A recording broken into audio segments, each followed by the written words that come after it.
ಅದಕ್ಕೆ ಏನಾದರೂ ಅಡೆತಡೆ ಇದೆಯಾ ಇದನ್ನ ನೋಡ್ಲಿಕ್ಕೆ ನಾನು ತಹಸೀಲ್ದಾರ್ ಅವ್ರಿಗೆ ಮನವಿ ಮಾಡಿ ಇಲ್ಲಿ ಜನಸ್ಪಂದನೆಯನ್ನ ಇವತ್ತು ಇಟ್ಕೊಂಡಿದ್ದೆ.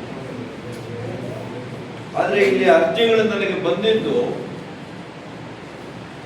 ಎಂಪಿಗೆ ಕೊಡುವಂತ ಅರ್ಜಿಗಳಿಗಿಂತ ಹೆಚ್ಚಾಗಿ ಒಬ್ಬ ಜಿಲ್ಲಾ ಪಂಚಾಯತಿ ಸದಸ್ಯರು ಮಾಡಬೇಕಾಗಿರುವಂತದ್ದು, ಒಬ್ಬರು MLA ಮಾಡಬೇಕಾಗಿರುವಂತ ಕೆಲಸಗಳೇ ಹೆಚ್ಚಾಗಿ ಬಂದಿದೆ ಅರ್ಜಿಗಳು. ಆದರೂ ಕೂಡ ನಾನು ಕೂಡ ಚುನಾಯಿತ ಪ್ರತಿನಿಧಿ ಆಗಿರೋದ್ರಿಂದ ಸಂಬಂಧಪಟ್ಟಂತ ಅಧಿಕಾರಿಗಳಿಗೆ ನಿಮ್ಮ ಮನವಿಗಳನ್ನ ಇವತ್ತು ನಿಮ್ಮ ಮುಂದೆನೆ ಅವರಿಗೆಲ್ಲ ಕೂಡ ಕೊಟ್ಟಿದ್ದೀನಿ. ಆದ್ರೆ ಲೋಕಸಭಾ ಸದಸ್ಯನಾಗಿ ನನಗೆ ಆಶ್ಚರ್ಯ ಆಗ್ತದೆ ಕೆಲವು ಪ್ರಕರಣಗಳು ನಾನು ನೋಡಿದಾಗ. ಯಾಕೆಂದ್ರೆ ನಾನು ಶಾಸಕನಾಗಿ 3 ಸಲ ಕೆಲಸ ಮಾಡಿದ್ದೀನಿ, ಇದೇ ಜಿಲ್ಲೆಗೆ ಜಿಲ್ಲಾ ಉಸ್ತುವಾರಿ ಸಚಿವನಾಗಿ ಕೆಲಸ ಮಾಡಿದ್ದೀನಿ. ಆದ್ರೆ ಪಾರ್ಕಿನ್ಸನ್ಸ್ ಇರುವಂತ ಮಹಿಳೆ, ಆಕೆಗೆ ನೀವು ಅಕ್ಕಿ ಕೊಡೋದಿಲ್ಲ ಅಂದ್ರೆ ನಾವು ಯಾವ ಮಾನವೀಯತೆಯನ್ನು ನಾವು ಇಟ್ಕೊಂಡಿದ್ದೀವಿ? ಒಬ್ಬ ಅಲ್ಪಸಂಖ್ಯಾತ ಮಹಿಳೆ, ಈ ಸರ್ಕಾರ ಮಾತಾಡಿದ್ರೆ ನಾವು ಅಲ್ಪಸಂಖ್ಯಾತರ ಪರ, ದಲಿತರ ಪರ ಇದೇನಾ ನೀವು ಅಲ್ಪಸಂಖ್ಯಾತರ ಪರ ಇರೋದು? ಪಾರ್ಕಿನ್ಸನ್ಸ್ ಆಯಮ್ಮನ್ನು ನಿಂತ್ಕೊಳ್ಳಿಕ್ಕೆ ಆಗ್ತಾ ಇಲ್ಲ. ಎಂತ ಅಮಾನವೀಯವಾದಂತ ವ್ಯಕ್ತಿ ಕೂಡ ಆಕೆ ನೋಡಿದ್ರೆ ಆಕೆ ಸಹಾಯ ಮಾಡಬೇಕು ಅನ್ನುವಂತ ಒಂದು ಮನಸ್ಸು ಬರ್ತದೆ. ಆದ್ರೆ ಇಲ್ಲಿ ಸ್ಥಳೀಯ ಅಧಿಕಾರಿಗಳು ಯಾರು ಆ ಒಂದು ಫುಡ್ ಡಿಪಾರ್ಟ್ಮೆಂಟ್ ಅವ್ರು ಇದ್ದಾರೆ, ಅವ್ರಿಗೇನು ಹೃದಯ ಇದೆಯಾ ಕಲ್ಲಿದೆಯಾ? ಏನ್ರಿ, ಅವರು ಹೆಂಡತಿ ಮಕ್ಕಳಿದಾರ ಇಲ್ವಾ?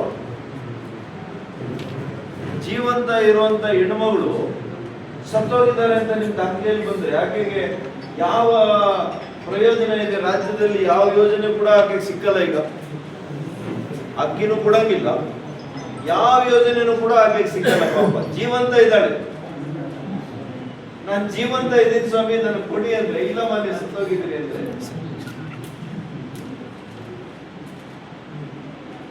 ಉಡುಬಂಡೆ ಕರ್ನಾಟಕ ರಾಜ್ಯದ ಗಡಿ ಭಾಗದಲ್ಲಿ ಇದೆ, ಒಪ್ತೀನಿ. ಆದ್ರೆ ಇದು ಭಾರತ ಬಿಟ್ಟು ಬಾಂಗ್ಲಾದೇಶದಲ್ಲಿ ಇಲ್ಲ, ಪಾಕಿಸ್ತಾನದಲ್ಲೂ ಇಲ್ಲ. ಮಾನ್ಯ ದಂಡಾಧಿಕಾರಿಗಳೇ, ಕೈ ಮುಗಿದು ನಿಮ್ಗೆ ಕೇಳ್ತೀನಿ, ಇಂಥದ್ದನ್ನೆಲ್ಲ ನಿಲ್ಲಿಸ್ಬೇಕಿದ್ರೆ ಯಾವನವನು ನಿಮ್ಮ ಅಧಿಕಾರಿ ಇದಾನಲ್ಲ, ಫುಡ್ಡು ಶಿರಸ್ತೆದಾರ ಇಲ್ಲ ಅಂತಂದ್ರೆ ಅಟ್ಲೀಸ್ಟ್ ನಿಮ್ಗೆ ಆ ಒಂದು ಇನ್ಚಾರ್ಜ್ ಯಾರಿದ್ದಾರೆ, ಕೇಸ್ ವರ್ಕರ್ ಆದ್ರೂ ಇರ್ತಾರೆ, ಅವ್ರ ಮೇಲೆ ಕ್ರಮ ತಗೋಬೇಕು. How can you deny? ದಯವಿಟ್ಟು ಇದನ್ನ ನೋಡಿ. ಮತ್ತು ಈಗಾಗಲೇ ಕೆಲವರು ಆಪಾದನೆ ಮಾಡಿದ್ದಾರೆ ಈ ಖಾತೆಗಳ ವಿಚಾರದಲ್ಲಿ. ಹೊಸದಾಗಿ ಪಾಪ ನಮ್ಮ ಆರತಿ ಮೇಡಮ್ ಅವರು ಬಂದಿದ್ದಾರೆ.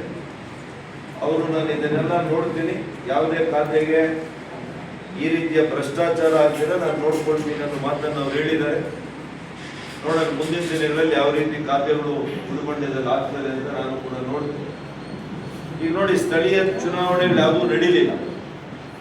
ಹಾಗಾಗಿ ಇವತ್ತೇನಾಗಿದೆ, ಪುರಸಭೆ ಸದಸ್ಯರಿಲ್ಲ, ಗ್ರಾಮ ಪಂಚಾಯತಿ ಸದಸ್ಯರಿಲ್ಲ, ಅಧ್ಯಕ್ಷರಿಲ್ಲ, ತಾಲೂಕ್ ಪಂಚಾಯತಿ ಸದಸ್ಯರಿಲ್ಲ, ಅಧ್ಯಕ್ಷರಿಲ್ಲ, ಜಿಲ್ಲಾ ಪಂಚಾಯತಿ ಸದಸ್ಯರಿಲ್ಲ, ಅಧ್ಯಕ್ಷರಿಲ್ಲ. ಇಲ್ಲೆಲ್ಲ ಜಿಲ್ಲಾ ಪಂಚಾಯತಿ ಸದಸ್ಯರಾಗಿದ್ದಂಥವ್ರು ಅಶೋಕ್ ದಪ್ಪನವರು, ನಮ್ಮ ಇವರು ಕೂಡ ಇದ್ರು, ಅಣ್ಣಾಥ್ ರೆಡ್ಡಿ ಅವರು ಇದ್ರು, ಇವರು ಅಧ್ಯಕ್ಷರಾಗಿದ್ರು ಬೆಂಗಳೂರು, ಅಂದ್ರೆ ಬೆಂಗಳೂರಿಗೆ.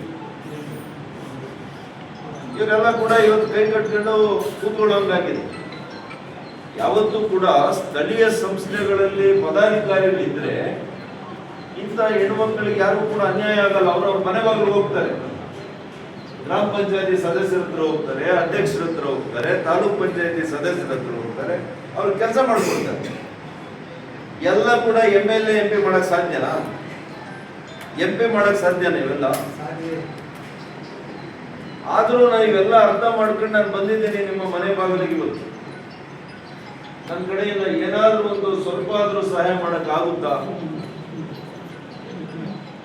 ಯಾಕೆಂದ್ರೆ ನಿಮ್ಮೆಲ್ಲರ ಆಶೀರ್ವಾದದಿಂದ ನಾನು ಇವತ್ತು ಹೋಗಿ ಲೋಕಸಭೆಯಲ್ಲಿ ಕೂತ್ಕೊಳ್ಳೋ ಮಾಡಿದ್ದೀನಿ. ನೀವೆಲ್ಲ ಪುಣ್ಯಾತ್ಮ.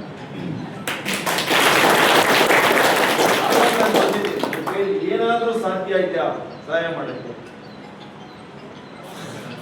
ಇವತ್ತು ನಮ್ಮ ಕೇಂದ್ರ ಯೋಜನೆ, ನಮ್ಮ ಅಧಿಕಾರಿಗಳಿಗೆ ನಾನು ಮನವಿ ಮಾಡ್ತೀನಿ, ವಿಶೇಷವಾಗಿ ಕೃಷಿ ಅಧಿಕಾರಿಗಳು, ಇಲ್ಲೆಲ್ಲ ಕೂಡ ರೈತಾಪಿ ಜನ ಹೆಚ್ಚಿದ್ದಾರೆ. ಕೃಷಿ ಅಧಿಕಾರಿಗಳಿಲ್ವಾ? ಇದೇನೇನಪ್ಪ ಏನಾಗಿದೆಯಾ? ಅಸಿಸ್ಟೆಂಟ್ ಡೈರೆಕ್ಟರ್ ಏನ್ ಹೆಸರು? ಕೇಶವ ರೆಡ್ಡಿ.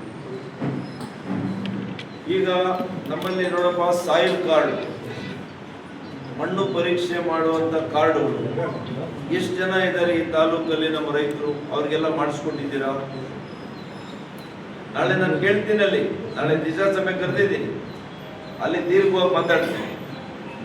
ಫಸಲ್ ಬಿಮಾ ಯೋಜನೆ ಇವತ್ತು ನೋಡಿ ಮಳೆ ಬೀಳಲಿಲ್ಲಪ್ಪ, ಈ ವರ್ಷ ಎಲ್ಲ ಮಳೆ ಸರಿಯಾಗಿ ಬೀಳಲಿಲ್ಲ. ಇವತ್ತು ರೈತರಿಗೆಲ್ಲ ನಷ್ಟ ಆಗಿದೆ. ಆಗಿದೆಯಾ ಇಲ್ವಾ? ಬೆಳೆ ಇಕ್ಕಿಲ್ಲ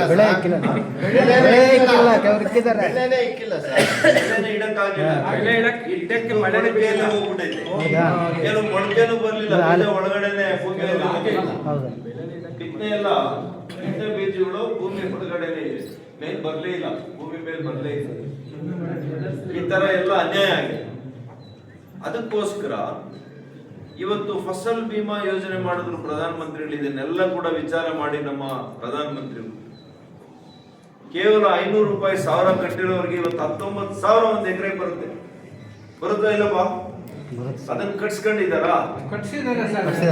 ಎಷ್ಟು ಜನ ಕಟ್ಟಿದ್ದಾರೆ? ಬುದ್ಧಿವಂತರು ಕಟ್ಟಿದ್ದಾರೆ? ಎಲ್ಲರೂ ಕಟ್ಟಿದಾರಾ? ನಾನು ಕೇಳೋದು ಇವತ್ತು ಕೇಶವ ರೆಡ್ಡಿ ಅವರು ನೋಡ್ರಿ, ನಿಮ್ ಕೆಲಸ ಏನು? ಇದ್ರ ಬಗ್ಗೆ ಅರಿವು ಮೂಡಿಸ್ಬೇಕು. ಪ್ರತಿ ಹಳ್ಳಿಯಲ್ಲಿ ನೀವು ಅರಿವು ಮೂಡಿಸುವಂತ ಕೆಲಸ ಮಾಡ್ಬೇಕು. ನಿಮ್ ಕೆಳಗಡೆ ಫೀಲ್ಡ್ ಆಫೀಸರ್ಸ್ ಇರ್ತಾರೆ. ಎಷ್ಟು ಜನ ಇದ್ದಾರೆ? ಎಷ್ಟು ಜನ ಇದ್ದಾರೆ ತಾಲೂಕಲ್ಲಿ? ಇಬ್ಬರಿದ್ದಾರೆ. ಇರೋದು ಎಷ್ಟು ಪಂಚಾಯತಿ? 8 ಪಂಚಾಯತಿ ಕಳಿಸ್ಬೇಕು. ಇಬ್ಬರು ಸಾಕಾಗುತ್ತೆ. ಬೆಳಿಗ್ಗೆಯಿಂದ ಹೋಗ್ಬೇಕು, ಅವರು 6 ಗಂಟೆಗೆ ಹೋಗ್ಬೇಕು, ಫೀಲ್ಡ್ ಅಲ್ಲಿ ಇರ್ಬೇಕು. ಇದ್ದು ಅವ್ರಿಗೆಲ್ಲ ಕೂಡ ನೀವು ಅರಿವು ಮೂಡಿಸುವಂತ ಕೆಲಸ. ನೋಡಪ್ಪ, ನೀವು 500 ರೂಪಾಯಿ ಕಟ್ಟಿ, ಇಲ್ಲ ದೊಡ್ಡ ದೊಡ್ಡ ನಮ್ಮ ಲೀಡರ್ಗಳಿದ್ದಾರೆ, ಅವರೇ ಕಟ್ತಾರೆ.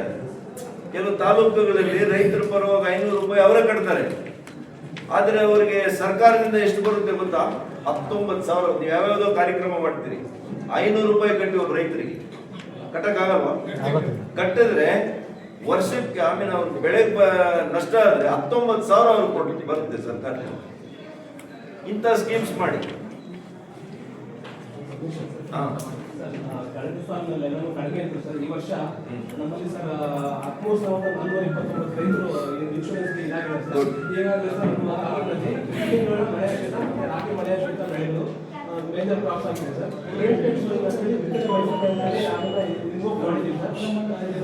ರಾಗಿ ಬೆಳೆಗೆ ಸರ್ 5,430 ರೈತರು ಮಾಡಿದ್ದಾರೆ ಸರ್. 339.4 ಲಕ್ಷ ಅಷ್ಟು ಇದು ಪ್ರಿವೆಂಟೆಡ್ ಇದು ಬರುತ್ತೆ ಸರ್.